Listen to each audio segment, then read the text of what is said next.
Mais aussi, il y a un voyage qui se prépare au Honduras pour l'Église de l'Espoir. C'est le premier voyage missionnaire. Alors, on voulait, peut-être en présentant ça, susciter un engouement, puis juste faire une sorte de grandir une passion pour l'Église, pour les voyages missionnaires. Bref, c'est pour ça qu'on s'est préparé aujourd'hui. Alors, Sierra Leone, pour ceux qui ne savent pas quel est ce pays, c'est un pays d'Afrique de l'Ouest. Ça a une population de près 6,3 millions. Alors, c'est un tout petit pays en termes de superficie, mais aussi en termes de population. C'est pas tellement gros. La capitale, c'est Freetown. La capitale, Freetown, est sur le bord de l'océan Atlantique. Mais nous, la ville où est-ce qu'on était, c'était la ville de Beau. Alors ça, Beau, c'est 300 km dans les terres. C'est la deuxième ville la plus grande à Sierra Leone. Alors, c'est là qu'on avait passé notre temps en Afrique. La langue officielle, c'est l'anglais.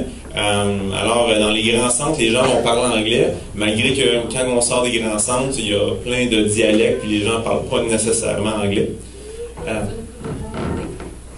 Je m'en souviens. On a appris quelques mots, on peut vous dire comment dire, en fait, bonjour dans une des langues qui est dans un des dialectes, c'est boa. Puis les gens répondent bessier. Puis tout le monde en Afrique dit toujours comment ça va? Ça va bien grâce à Dieu, merci à Dieu. Donc c'est boa, bessier, puis les gens répondent kangoma. Kangoma. Donc c'est toujours oui, on va bien grâce à Dieu. Fait important sur le pays, c'est qu'il y a eu une guerre civile de 1991 à 2002. Vous en avez peut-être entendu parler. Il y avait eu un film en particulier qui est assez récent qui avait traité le sujet. C'est Les Diamants de sang. Il y avait Leonardo DiCaprio dedans. Bref, c'est le conflit, c'est une guerre civile. Donc il y avait simplement dit, là, parce que c'est quand même assez compliqué, mais simplement dit, il y avait un groupe de rebelles qui se rebellaient contre l'autorité en place, le gouvernement.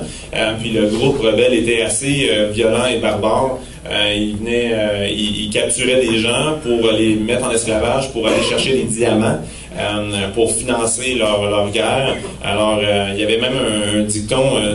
C'est quoi le gouvernement? Qu'est-ce qu'il disait?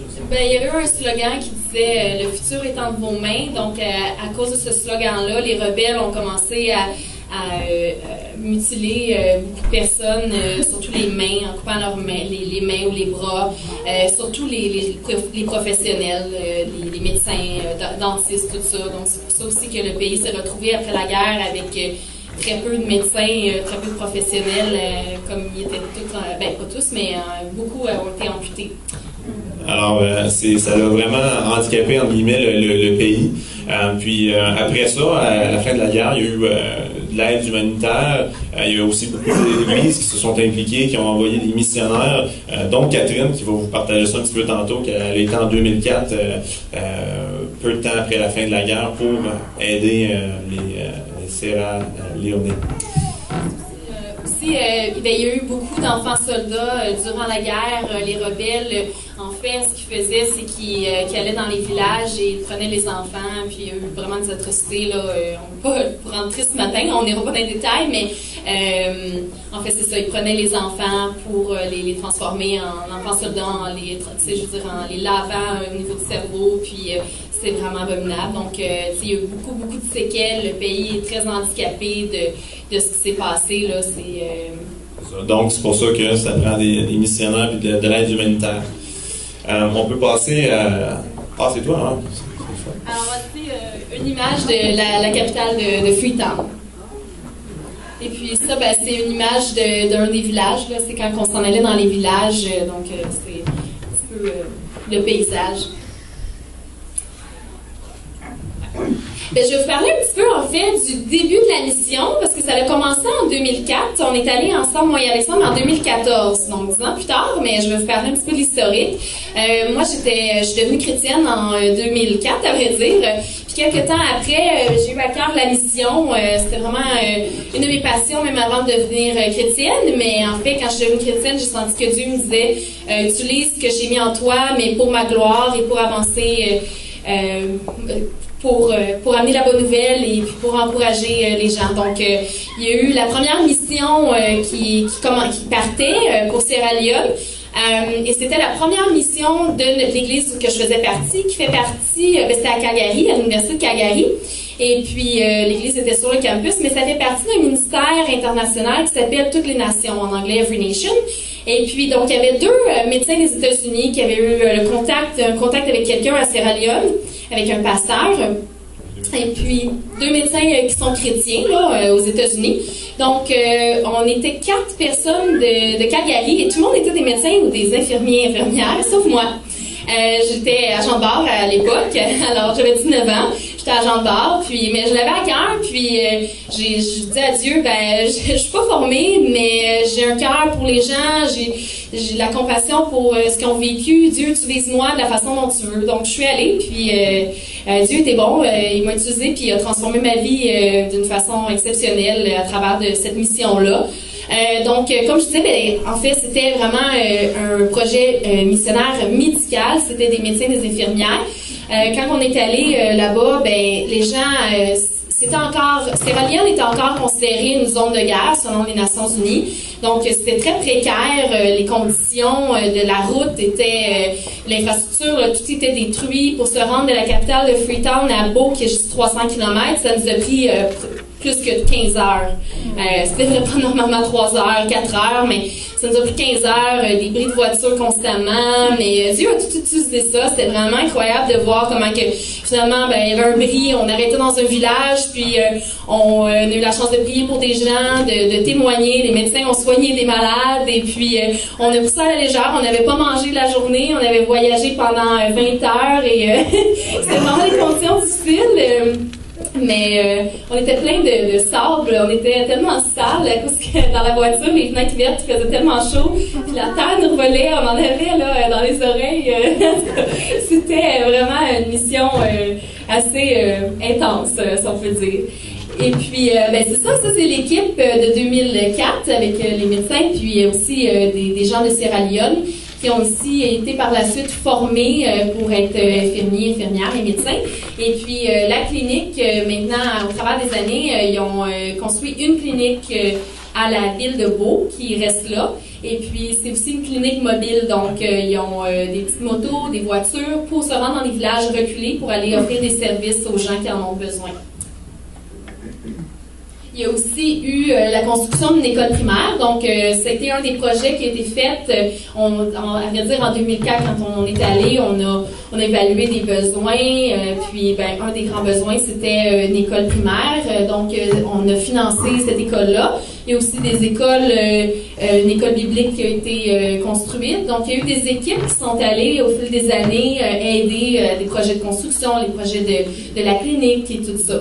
Donc, je trouvais ça juste beau que les enfants sont vraiment heureux d'aller à l'école. Je pense que c'est un bon rappel pour nos enfants ici, quand ils veulent pas aller à l'école, de montrer que c'est vraiment un privilège de pouvoir aller apprendre. Puis, ces enfants-là sont vraiment heureux d'avoir le privilège d'aller à l'école et d'avoir leur uniforme et tout ça.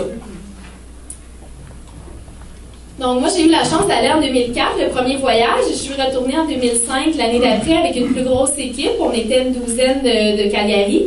Et puis, après, je ne suis pas retournée jusqu'en 2013. J'étais à Montréal maintenant. J'étais mariée avec Alexandre depuis un peu plus qu'1 an. Et puis, la dirigeante des voyages missionnaires, elle s'appelle Tara Johnson. Elle m'a appelé, elle m'a contacté, puis elle m'a dit on a un projet, mais c'est un projet vraiment spécifique. C'est vraiment, dans le fond, un projet pilote. On veut essayer ça. On sent que c'est ce que Dieu veut parce qu'il y a un très haut taux de mortalité infantile et maternelle. À Sierra Leone, une femme sur 7 décède lors de l'accouchement. Et puis, 20% des enfants vont décéder avant l'âge de 5 ans. Donc, si vous pouvez imaginer juste le désespoir que ces femmes-là vivent durant la grossesse. Toutes les femmes ont entendu des histoires de quelqu'un de proche d'eux, un ami, une famille, où leur mère est décédée en accouchant. Donc, c'est vraiment la peur qui règne dans le cœur de ces femmes-là. C'est vraiment... il y a plusieurs raisons pour expliquer cette cause-là du haut taux de mortalité, mais un des problèmes, un des facteurs, c'est l'excision génitale féminine des jeunes filles. Les jeunes filles se font couper, font une ablation des d'élèves des jeunes filles. Souvent, c'est fait à un très jeune âge. Et puis, ça cause beaucoup de problèmes lors de l'accouchement. En fait, les femmes sont plus capables de donner naissance naturellement. Il faudrait qu'il y ait des césariennes, mais il n'y a pas de médecin, surtout dans les villages reculés. Il y a encore moins accès à les cliniques et des médecins. Donc, ça explique un petit peu le haut taux de mortalité. Donc, c'est vraiment quelque chose que Dieu a déposé dans le cœur de Tara, la leader. Elle a participé à plusieurs voyages de Sierra Leone. Et puis, en 2013, elle m'a contactée, elle m'a demandé si je voulais y aller pour aller. Vraiment, on y allait. C'était un voyage de prière. On voulait prier, voir qu'est-ce que Dieu voulait faire. Et vraiment, on avait sélectionné 3 villages que j'ai mis là, Tinkoko, Kangaroun, puis Bumpeperi. Ces 3 villages qui sont vraiment éloignés de où est-ce qu'on était. On était à la ville de Beau. On demeurait là, mais on partait, puis ça nous prenait des fois 3-4 heures en voiture. C'est l'infrastructure, les routes sont toutes détruites encore, ils n'ont pas été refaites parce que les grandes routes ont été refaites maintenant. Mais pas encore les petites routes pour se rendre au village. Alors, c'est ça, je vais en parler un petit peu plus par la suite, mais bon. Je vais laisser Alexandre parler des objectifs du projet. Il y a 5 objectifs au projet, des objectifs oubliés qu'on peut les appeler. Dans le fond, à partir de ces 5 points-là, on peut évaluer où est-ce que les villages en sont. Puis, dépendamment de la note qu'on peut leur accorder, là, en se fiant à ça, on peut se dire, OK, si on essaie d'implanter un changement, ça va être durable. Mais si les notes sont trop basses, par exemple, si il y a un manque, améliorer les infrastructures, par exemple, au point 4, s'il n'y a pas de route convenable pour se rendre, il y a quelqu'un qui va aller une fois faire un enseignement, par exemple, sur, peu importe, à enseigner les enfants, mais s'il ne peut pas y retourner, il va une fois par 2 mois, ben là, l'éducation va demeurer vraiment basse. Fait que ça prend un niveau minimum dans ces 5 points-là pour implanter un changement qui va être permanent. Donc, nous, on cherche à améliorer ces 5 points-là. Puis, bref, on fait une évaluation de chaque village, de ces 3 villages-là. Puis là, on va cibler celui qui est le plus bas pour essayer de l'améliorer. Fait que, bref, ça va venir plus tard, on va expliquer, mais un exemple concret, c'est améliorer l'accès aux services de santé. Il y avait un des villages qui, en 2013, n'avait pas de clinique. Mais on a fait des levées de fonds au Canada entre 2013 et 2014. Puis on avait eu assez de fonds, on leur a envoyé ça durant cette période de temps-là. Puis quand on est revenu en 2014, il avait construit une clinique d'accouchement, une clinique de naissance dans un des villages qui était extrêmement éloigné. Donc, bref, c'est ce qu'on utilisait de façon concrète pour venir apporter de l'aide. Alors, la dirigeante, c'est Omo Tara Johnson. C'est une Canadienne / Nigérienne. Alors, là, on va l'avoir photographiée avec Catherine. Ça, c'était notre équipe en 2014. C'est juste moi qui n'avais pas encore mon habit d'Afrique. Il y avait Tara qui, cette journée-là, elle en a plein, mais cette journée-là, elle n'avait pas. Mais bref, c'était notre équipe. On était une petite équipe pour être en quelque sorte agile sur le terrain, qu'on puisse vraiment là, aller un petit peu partout. Quand on a des gros groupes, c'est plus difficile de faire participer tout le monde. Puis surtout pour le type de mission qu'on faisait, on était un petit groupe et c'était bien comme ça. Oui, exactement. Parce qu'un des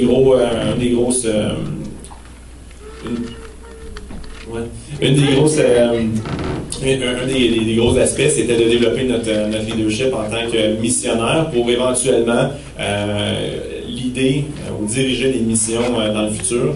Fait que, bref, il y avait un aspect d'enseignement, de talent envers nous pour en apprendre plus par rapport aux missions. On avait toutes des responsabilités diverses. Alex était en charge des finances, puis moi c'était la prière. Alors on avait tout, dans le fond, un aspect à diriger pour apprendre, puis bâtir les liens avec dans le fond, les leaders locaux là, de Sierra Leone. Alors, le programme après la mission. Je veux-tu en parler? Bon, mais en fait, je vais juste revenir un petit peu à la mission 2013 parce que ça suit 2013-2014. Il y a eu vraiment un gros travail qui a été fait en 2013. Donc, en fait, comment on a fait? On a fait des conférences dans les 3 villages, mais pour avoir accès dans un village en Afrique, ça prend vraiment des relations parce que on travaille toujours avec des gens locaux, avec des partenaires. C'est une église, c'est un ministère, s'appelle New Harvest Ministry. Et puis, en fait, on travaille avec eux depuis le début, depuis 2004. Et puis, eux, ils sont très reconnus dans le pays pour ce qu'ils font comme toute l'aide qu'ils font. Ils ont plusieurs églises aussi. Et puis, ils sont vraiment reconnus pour leurs bonnes œuvres et leur cœur qu'ils donnent. Ils sont très généreux. Puis, ils bâtissent des écoles, ils aident les plus pauvres, mais aussi, ils s'impliquent aussi avec les hauts dirigeants du pays, avec le gouvernement. Alors, en fait, en 2013, on a été dans les 3 villages et puis on faisait des conférences. On voulait aborder le sujet de l'excision féminine. Mais c'est un sujet très tabou en Afrique et à Sierra Leone particulièrement. Les gens ne peuvent même pas dire le mot excision comme ça. Fallait vraiment marcher sur des œufs. Et puis, c'était vraiment une mission qui a dû être basée sur la prière parce que ça aurait été impossible de nous-mêmes. C'était vraiment gloire à Dieu à cette mission-là parce que il y a eu des équipes qui ont déjà essayé d'aller parler l'excision dans le passé, puis à vrai dire, juste une journée avant qu'on parte dans un des villages, dans le premier village, on nous a donné des histoires comme quoi que des missionnaires, je sais pas si c'était chrétien ou non, mais peu importe, sont arrivés là-bas sans relation avec les chefs, les gens, puis ils se sont fait pourchasser avec des machettes à l'extérieur du village. Donc, c'est ça qu'on s'est tourné vers Dieu, on s'est dit, OK, Dieu, on sent que ce que Dieu vous appelle à faire, c'est d'aller là, dans ces villages, et puis on fait confiance, mais on continue à prier. Alors, je vais en parler, je pense, je pense que c'est l'autre. Non, en tout cas, je vais en revenir après par rapport à la prière et l'importance de la prière dans cette mission-là, mais c'était central dans la mission. Je vais revenir plus tard sur... Mais vraiment, en fait, je vais juste donner les progrès de la mission. C'est que il y a 2 des 3 villages qui ont arrêté de pratiquer l'excision féminine. Donc, c'est vraiment, vraiment exceptionnel. La manière qu'on peut déterminer si on a arrêté, c'est que je pense que vous avez été en juin, puis en janvier, c'est leur cérémonie annuelle où est-ce qu'ils font vraiment la pratique, puis c'est la grosse affaire. Puis on a eu le rapport que c'est justement les deux des 3 villages ne l'ont pas fait. Donc c'est 6 mois après qu'on était, donc c'était pas juste un feu de paille, c'est vraiment quelque chose qui a changé. Fait que gloire à Dieu. Partenaire local. Alors, partenaire local, c'est l'église New Harvest Ministries. Et pourquoi je voulais en parler? Quand on a déjà commencé à en parler, on avait un soutien incroyable de ces gens-là. Puis, au-delà de ça, c'est des gens qui sont inspirants, vraiment de ce qu'ils font. Oui. Est-ce que des 3 villages qui n'ont pas fait l'excision, est-ce qu'ils ont eu des résultats notables que vous avez... Est-ce qu'il y a eu des résultats notables dans le taux de mortalité? Ça, c'est une excellente question. Je ne sais pas si Tara travaille là-dessus. Oui, ça fait partie de l'évaluation. Il y a des gens locaux qui retournent dans les villages régulièrement, qui vont évaluer les 5 points qu'Alexandre avait mentionnés, l'éducation, l'infrastructure, le service à la santé. Puis ça en fait partie aussi d'évaluer le taux de mortalité, mais ça va se voir à long terme.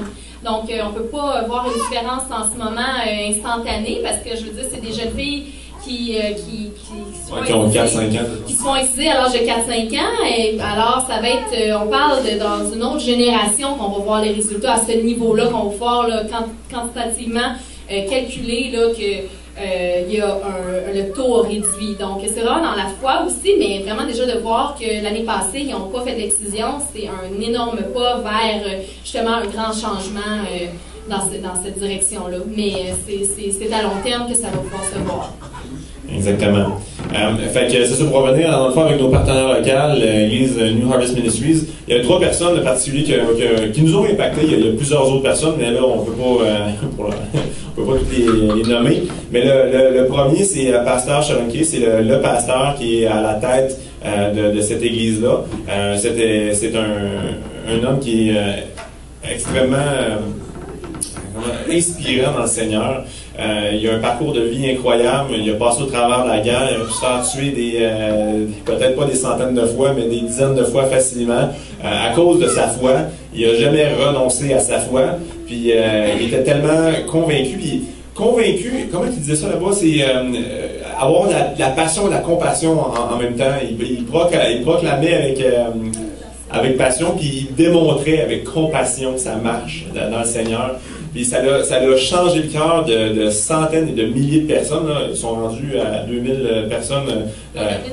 Ouais, ils ont 2000 églises exactement, mais c'est des églises de, tu sais, 35, c'est des cellules, autrement dit. Puis leur église principale, il y a à peu près 500 personnes. Mais bref, c'est lui qui a commencé tout ça, parce que Dieu a vraiment mis sa main sur cet homme-là, lui a donné des talents, puis exactement une onction. Alors, extrêmement inspirant, il est extrêmement humble. Moi, c'est ça qui m'avait surpris. Il y a des histoires qui sont incroyables, puis tout le temps très, très humble. La majorité du temps, c'est les autres qui disent des histoires sur lui, c'est pas lui qui compte ses propres histoires. Alors bref, la façon qu'il prie, j'en en reviens, mais la façon qu'il prie, la façon qu'il rêve dans le Seigneur, les projections, la détermination qu'ils ont, c'était extrêmement inspirant. Sinon, la deuxième personne qui nous a beaucoup inspiré, c'est le pasteur Sama Sandy. Lui, il était anciennement un musulman radical, borderline extrémiste. Puis il pourchassait pasteur Shalonke pour le tuer dans le temps.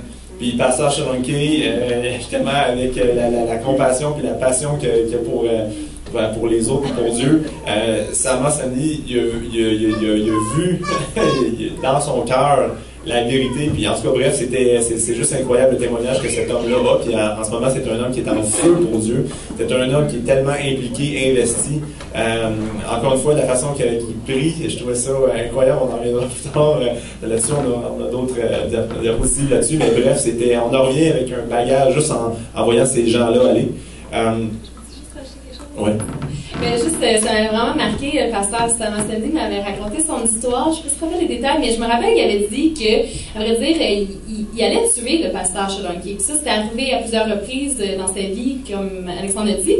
Mais cette fois-là, maintenant pasteur, là, il n'était pas, comme on disait, pasteur à cette époque-là, le Sama Sandy, il arrivait pour tuer Shalonke, puis c'est Shalonke qui avait tellement de compassion, puis il était pas nerveux, là, lui, il dit, moi, si je meurs, je sais où ce que je m'en vais, mais toi, tu sais, puis il a dit ça, puis ça a tellement choqué, comme bouleversé Sama Sandy de se dire, je savais de tuer, puis tu sais, t'es là à m'aimer, comme c'est pas normal, c'est qui ton Dieu, puis c'est comme ça que c'est converti, c'est au moment qu'il a voulu tuer le pasteur Shalonke, puis maintenant c'est son plus grand associé, puis comme Alexandre disait, c'est remarquable comment il est doux comme un agneau. Vraiment, tellement fin. En tout cas, on n'a pas de photo d'eux, là, mais c'est juste comme, ils ont l'air juste tellement doux, gentils. Ils sont, là, évidemment. Mais quand ils ont quelque chose à bouger, puis dans la foi, puis à prier avec autorité, avec puissance, là, ça bouge les montagnes. Alors, c'est juste vraiment remarquable de les voir. C'est des géants de la foi. Puis, juste pour rajouter, c'est des anecdotes, là, puis c'est au travers de mes yeux, mais la première fois que je l'avais vu, le pasteur Sama Sandy, il a un visage doux, puis un beau petit sourire, puis il arrive, puis il parle quasiment tout bas, puis là, ok, c'est un pasteur, puis tu sais, ça reste comme ça, puis le lendemain matin, on s'en va, on se prépare pour partir dans les villages, puis là, bref, on se rassemblait tout le temps pour prier, puis là, Sama Sandy l'idée la prière, puis ça vibrait quasiment là, dans la poitrine, là, dans la façon qu'il Dieu est avec nous. Puis c'était juste, encore une fois, j'ai pas beaucoup de mots sinon de dire que c'était inspirant dans la foi. Sinon, il y avait le pasteur Sylvester, qui est dans le fond un pasteur qui a grandi dans un des villages où est-ce qu'il pratique l'excision. Fait que je trouvais juste beau de le mentionner que lui il a grandi dans ce milieu-là, puis Dieu a été le chercher. Puis maintenant, Dieu l'utilise pour retourner dans son village. Puis justement, lui aussi était musulman avant. Fait que bref, Dieu fait juste utiliser ces gens-là pour amener de la restauration, amener justement des pas vers l'avant. Fait que c'est incroyable ce que Dieu est en train de faire au travers de ces gens-là en Sierra Leone. Alors, préparation à la mission, ça c'est tout le temps, c'est aussi important que la mission, tant qu'à nous. Il y a toutes sortes de questions qu'il faut qu'on se pose, qu'il faut qu'on se pose. Alors, est-ce que je suis appelé à y aller? C'est une bonne question. Juste être en prière, Dieu, est-ce que tu m'appelles à y aller? C'est pas suffisant de dire que j'ai le goût ou j'ai pas le goût. J'aimerais savoir ce que tu en penses. Puis vraiment laisser Dieu nous convaincre. Si c'est pour nous, c'est quelque chose qui nous appelle à faire. Alors pour nous, en tout cas pour moi, en 2014, j'ai vraiment senti, j'étais en prière, je sentais que Dieu disait oui, tu y vas, puis c'était un oui assez ferme, j'avais pas besoin de revalider à tous les 2 semaines. Puis oui, ben moi je peux partager un petit peu comment c'était dur pour moi. Je l'ai compté à plusieurs gens, mais je le répète. j'ai pas tendance à sortir de la zone de confort trop. J'aime bien ça dormir dans mon lit douillet à chaque soir. J'aime pas ça quand il fait trop chaud, trop froid. Je suis frileux, je crève l'été. Je suis vraiment là. Aller en Afrique, il spécifie à Sierra Leone, parce qu'il y a d'autres pays en Afrique qui sont un petit peu mieux nantis que Sierra Leone, mais Sierra Leone, ils ont zéro infrastructure qui se compare avec l'Europe ou l'Amérique du Nord. C'est considéré dans les 5 pays les plus pauvres au monde, Sierra Leone. Et étrangement, en termes de ressources naturelles, c'est un des plus riches. C'est juste que c'est ça qui est dommage aussi, vu qu'ils n'ont pas les connaissances, etc. Ils seront... le mot est fort, mais quasiment là, pillé par les autres nations, parce que c'est les autres nations qui viennent chercher tous les minerais, puis en tout cas, viennent chercher l'argent dans le pays. Mais bref, j'étais anxieux à y aller, parce que ça me sortait de ma zone de confort incroyablement, mais je me suis dit, il faut que je me place devant Dieu, puis que ce soit lui qui me dise si c'est bon de le faire ou pas de le faire. Puis finalement, il m'a dit aller. Fait que moi, c'était un grand pas de foi en partant de juste dire j'y vais. Fait que. Juste en tant que la femme d'Alexandre, quand on s'est mariés, Alexandre, je savais que c'était pas un grand voyageur. Là. Même, je sais, même juste aller en Amérique latine, aller dans le sud, il n'aimait pas prendre l'avion, toutes ces choses-là. Là, Dieu a changé ça. Mais quand on s'est mariés, c'était comme un peu un deuil pour moi en me disant, ben peut-être que je ferai plus de mission, ça fera peut-être plus partie de ma vie, puis ben ok Dieu, tu sais, je sais que tu m'appelles à être mariée avec Alexandre, mais en 2013, quand Tara me l'avait proposé, j'ai senti que je devais y aller, puis Alexandre était comme non, moi je vais pas, mais je vais prier pour toi, bon ok. Mais 2014 vient, Tara a comme challengé un peu Alexandre de prier, puis de considérer à y aller, puis j'ai vraiment vu Alexandre, tu sais, se tourner vers Dieu puis d'y aller même si c'était pas facile. Pour moi, c'est facile de voyager, j'ai aucun problème. Donc c'est pas par fierté, je dis ça, mais c'est Dieu m'a créé comme ça. Puis moi, ça me dérange pas de coucher par terre dans le sable ou dans un lit dans un hôtel 5 étoiles. Je suis autant flexible, mais j'ai vraiment vu la fidélité de Dieu répondre à un désir de mon cœur en tant que femme d'Alexandre, de voir que Dieu il a joint dans le fond un désir de mon cœur. Fait que c'est vraiment, j'ai vraiment rendu grâce à Dieu de voir si rapidement Dieu transformer le cœur d'Alexandre pour la mission. Et c'est un changement, c'est vrai. Ça n'a pas toujours été aussi facile pour moi de voyager. Mais maintenant, c'est vrai, par exemple, je suis complètement ailleurs. Dieu a vraiment fait quelque chose en moi. Je suis plus la même personne en ce qui a trait au voyage. Mais là, justement, on continue dans la préparation. Il y a tout un aspect là, il ne faut pas juste d'anglicisme, mais je vais vous dire team building. De bâtir l'équipe, dans le fond, pour la mission, parce que nous autres, on partait avec une équipe qui était à Calgary. Il y avait juste moi et Catherine de Montréal. Fait qu'il fallait qu'on apprenne à connaître l'équipe. Alors, à toutes les semaines, peut-être 3 mois avant de partir, à toutes les semaines, on avait des rencontres. Sur Skype, évidemment, pour apprendre à connaître l'équipe, puis aussi apprendre à connaître le pays, qu'est-ce qu'on va faire, puis parler un petit peu de stratégie, qu'est-ce qu'on s'en va faire, etc. Puis c'était la prière, évidemment, c'est un gros segment que je vais y revenir au dernier point, mais oui, il y a un gros aspect de préparation qui est extrêmement bénéfique. Nous, spécifiquement, les défis qu'on avait, Catherine était enceinte. Puis on avait remis ça dans les mains de Dieu, sachant que, on s'en va en Afrique, spécifiquement encore Sierra Leone. Il y a plusieurs cas de malaria. Encore une fois, si on parle d'Amérique du Nord, aller dans le pays de Sierra Leone, c'est le pays de Sierra Leone enceinte, c'était un pas de foi. On avait remis ça à Dieu, encore une fois, puis on sentait que les portes étaient ouvertes. Mais là, on s'est dit, regarde, on n'ira pas juste aveuglément comme ça, dans le sens où on va demander à Dieu, regarde ça, on va voir les autorités, mettons les médecins, puis ils nous disent que c'est correct, mais là, ça va être une confirmation qu'on peut y aller. Puis, bref, on était dans une clinique médicale à Montréal qui est spécialisée exactement pour les vaccins, mais qui est spécialisée pour les voyages justement dans les pays tropicaux. Puis là, l'infirmière, déjà là, c'est elle qu'on avait vu en premier, puis elle nous avait mis une sorte de stress, puis ah ouais, vraiment enceinte, puis bref, en partant, là, ça ressemble-tu à un nom? Fait que là, on continue à prier dans la salle d'attente, parce qu'après ça, on voyait le médecin, puis le médecin était extrêmement, je sais pas comment dire le mot, mais compréhensif. Puis elle disait, oui, va vous augmenter votre niveau de risque. Oui. Mais est-ce que c'est un risque démesuré? Non. Ça vous appartient de prendre la décision. Voici vos prescriptions. Bonne chance. On était, waouh! Écoute, si le médecin n'est pas inquiet, je suis pas inquiet. Bref, on avait aussi la confirmation de Dieu, mais on voulait aussi la confirmation par le médecin aussi. Là, on voulait quand même se soumettre à l'autorité aussi que Dieu place. Là, donc, Oui, exactement. Fait que, bref, ça avait été réglé pour cette portion-là. Et là, une semaine avant d'y aller, il y avait des cas de fièvre Ebola qui avaient éclaté à Sierra Leone. Pour ceux qui ne savent pas c'est quoi la fièvre Ebola, c'est une fièvre hémorragique qui habituellement, selon les statistiques, là, ça varie un peu, mais de 70%, 90% des gens vont mourir de la fièvre Ebola. C'est extrêmement agressif comme fièvre. Bref, il avait commencé à avoir des cas à Sierra Leone. Il y en avait en Guinée, qui est le pays voisin, mais il n'en avait pas encore à Sierra Leone. Alors, une semaine, exactement à Sierra Leone, il n'y avait pas eu encore de cas. Alors, une semaine avant de partir, tout est prêt, des billets, ça fait longtemps que tout est booké. Puis là, il y a une maladie qui est extrêmement grave, qui frappe le pays. Puis là, on se dit, OK, est-ce qu'on y va? Au Canada, ils commençaient déjà à parler, de dire, OK, pour ceux qui voyagent là-bas, remettez vos plans, puis si vous n'avez pas le choix d'y aller, bon, allez-y, mais soyez extrêmement prudents. Fait que là, nous, ça nous mettait encore un gros stress de savoir, OK, est-ce que c'est vraiment ça? Fait qu'on l'a remis à Dieu encore une fois.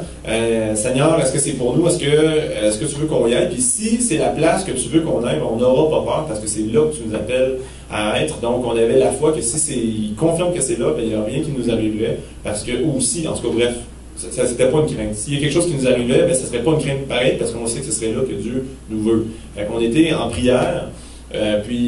Encore une fois, ça a été extrêmement fort. En tout cas, moi, j'ai senti extrêmement fort que c'est là qu'il faut que j'aille. Il y a pas de grand danger, mais mon cœur était quand même prêt à faire face au danger s'il y en avait eu. Fait que, bref, on a eu une confirmation encore là, mais ça a vraiment testé notre foi, savoir, OK, est-ce qu'on fait confiance au point d'y aller? Puis, bref, on a été, puis ça a été extrêmement bien comme voyage, là, au point de vue santé. Là, il y a des fois qu'il y a des gens qui vont dans le sud des Caraïbes puis qui sont encore plus malades que nous autres, on aurait pu l'être à aller là. Je veux dire, ça a été, du point de vue santé, le voyage s'est déroulé là, à merveille. Juste par rapport à la grossesse, moi j'avais la paix à y aller. Par contre, là, les dates concordaient du départ du voyage, que j'étais dans le premier trimestre et j'étais très malade. Donc, j'étais en questionnement, je me disais, je peux pas y aller en ce moment, comment je vais faire ça? Je suis malade, je file pas, je veux toujours dormir, mal au cœur. Puis je suis en prière par rapport à ça, puis Dieu m'a dit, inquiète-toi pas. Je suis OK, mais tu vas régler, je vais plus avoir de nausées. Puis finalement, comment il a réglé ça, ce qui est vraiment incroyable, il a repoussé la date. Finalement, le voyage, on était supposé partir, je crois, début mai. Finalement, on est parti mi-juin, ce qui tombait que j'étais rendue dans mon deuxième trimestre et j'étais plus malade.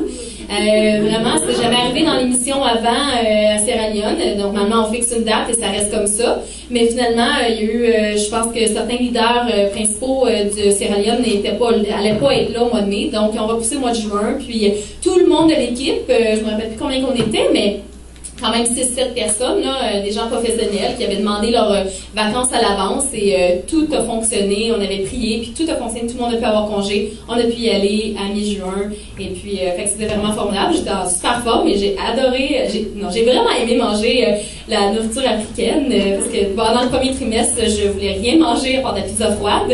Alors, et des oranges. Mais là, la nourriture africaine me paraissait très appétissante. Alors, c'était formidable. Comment on se déroule avec le temps? On est-tu à mi-chemin? On est-tu... 2 minutes. Il me reste 2 minutes? Ouais! La puissance de la prière. Ça, c'est vraiment un point très important quand on va faire ça vite. La prière, c'est, dans le fond, c'est les gens aussi, c'est la prière avant de partir, la prière chercher Dieu si on doit y aller, mais c'est aussi la prière de l'Église qui nous a envoyés.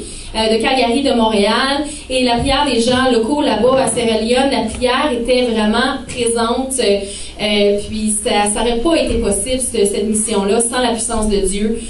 Aussi, le projet en 2013, quand on a été, il y a eu des intercesseurs, dans le fond, des gens vraiment avec une onction pour la prière, un don pour la prière, qui sont allés dans les villages, passer 1 mois à prier, intercéder, chercher Dieu et bâtir des relations avec les gens locaux. Et puis, c'est pour ça que je disais tantôt, c'est vraiment quelque chose qui était impossible, que des gens ont essayé de le faire et les portes étaient fermées, les cœurs n'étaient pas ouverts, mais nous, on a vu les cœurs être ouverts à ce qu'on avait à leur dire. Et puis, je vais faire ça vite. Ben aussi, tous les matins, avant de partir à la mission, on cherchait Dieu, on cherchait à être rempli de l'Esprit Saint, parce qu'on savait que de nous-mêmes, on ne pouvait rien faire, mais qu'avec la puissance de l'Esprit Saint, on peut tout faire. Donc, ça a été vraiment gloire à Dieu pour ça. Le voyage de Montréal à Freetown, ça a été déjà là une expérience quand même assez intense. Ça s'est pas passé à 100% bien, je vous épargne les détails, faute de temps. Mais bref, encore une fois, Dieu était vraiment là. Il y avait une adaptation, une fois rentré dans le pays, il faisait extrêmement chaud, pas d'air climatisé, manque d'électricité, etc., etc. OK, le point que je voulais parler qui était quand même assez intéressant et formateur, c'est la rencontre avec les autorités gouvernementales. C'était un point vraiment qui nous permettait d'apprendre puis de progresser dans notre foi. Tara, bref, il rêve grand. Il était... on est allé rencontrer des gens, je pense que c'était la famille un des ministres qu'on peut voir juste ici. Avec toute son équipe, on avait été bâtir des relations avec lui, puis il était venu nous parler comment justement aller dans les villages, puis bref, il nous donnait des informations extrêmement pertinentes. Puis à la fin, Tara a dit bon, c'est excellent, est-ce que je peux prier pour vous? Puis il a dit oui, je suis chrétien, je demandais à toute mon équipe que vous priez pour mon équipe aussi. Puis la majorité était musulmane, mais lui, il était pour ça qu'on prie pour son équipe, puis que vraiment qu'on le bénisse de cette façon-là. Fait qu'encore une fois, moi, c'était extrêmement formateur, puis c'est comme des pas de foi de dire à la fin d'une rencontre très formelle, est-ce que je peux prier pour vous? Puis le ministre de dire oui, c'était incroyablement encourageant.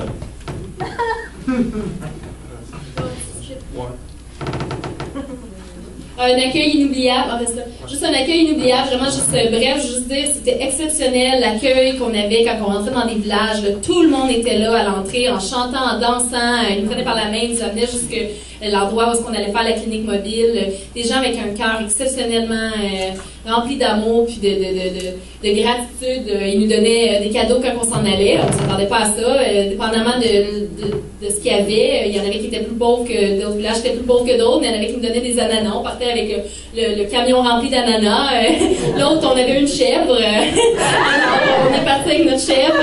Je veux parler, c'est vraiment important, je veux juste parler quand une femme s'élève, ça c'est dans le voyage de 2013, quand on a fait les conférences, puis qu'on a parlé de l'excision féminine, on voulait vraiment l'aborder vraiment dans l'amour, puis tu sais, on ne peut pas leur dire vous êtes des mauvaises personnes de faire ça, c'est vraiment ancré dans la tradition, dans la culture, puis ça fait des décennies, des centaines d'années qu'ils font cette pratique-là, donc c'est très difficile de sortir de ça, mais je pense que Dieu a vraiment convaincu leur cœur. Et puis, quand on faisait les conférences, on séparait les hommes avec les hommes, les femmes avec les femmes, parce que c'est culturellement approprié de faire ça. Donc, moi et Tara, puis d'autres femmes, on parlait avec les femmes, et puis on leur demandait s'ils voulaient se détourner de cette pratique-là, de lever la main. Puis quand on a fait ça au début, personne qui lève la main. On est comme, oh, OK, on continue à plier, à aborder le sujet, puis tout ça, puis leur parler de l'importance. Puis évidemment, c'était une grosse conférence quand même de quelques heures, puis on abordait toutes les conséquences néfastes que ça avait physiques, mais aussi spirituelles, toutes ces choses.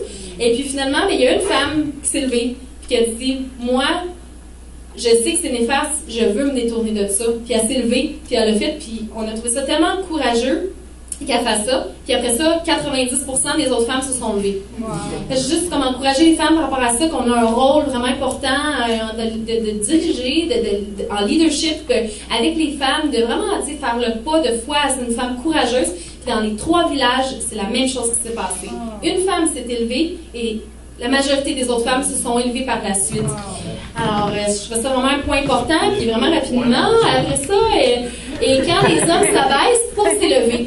Ça, c'est une des histoires pour moi qui m'a touchée le plus, parce que j'étais pas là, mais les hommes, de leur côté, ben oui, j'étais là une partie, mais les hommes parlaient avec les hommes, et puis leur parlaient vraiment de l'importance de protéger les femmes, de les couvrir, de ne pas les soumettre à une pratique comme l'excision génitale féminine. Et puis, un groupe d'hommes a décidé d'aller vers les femmes, de s'agenouiller et de demander pardon aux femmes. Alors, il y a vraiment une puissance dans la demande de pardon dans la repentance. Ça, juste, surtout Nathalie Mérica, la salle d'accouchement dans un des villages, je ne sais pas si c'est la clinique qu'on a fait, mais tu peux skipper. Ça, c'est, après ça, on a, comme Alexandre disait, on a inauguré en 2014 une des cliniques qu'on a fait dans un des villages qui était le plus réceptif Donc voici la clinique. Mais ça, vous pouvez imaginer, c'est vraiment dans un village très reculé. Ça semble rien peut-être pour au Canada, là, mais c'est vraiment une super belle structure. Puis il y a tout un bel équipement médical à l'intérieur, tout est neuf. Et le gouvernement, puis ça faisait partie du voyage de rencontrer les autorités gouvernementales pour qu'ils nous promettent d'avoir des sages-femmes et des infirmières qui viennent travailler, avoir les ressources humaines pour travailler là. Puis bref, c'est pour ça qu'on rencontrait divers ministres et des gens d'influence. Puis finalement, on les a eus, ces choses-là. Bien marquant, mais là, on n'a pas le temps, mais bref, ça a été juste leur vision, leur engagement, la façon dont ils prient la foi, ça a été extrêmement encourageant. Le plan stratégique, ben bref, c'est de rêver grand avec Dieu. Puis, le dernier jour, on a eu une péripétie qu'on n'a pas le temps de vous... Peut-être une autre fois, mais bref, ça a travaillé notre fois aussi. C'était pour aller à l'île Banane, ce que je voulais... L'île était vraiment à 15 km, puis ça, c'était les rafios qu'on utilisait pour se rendre. Il y a eu une grosse tempête, on a eu peur, mais bref, Dieu était bon. Et ça, c'est le fun de la mission, on danse, puis on a du fun.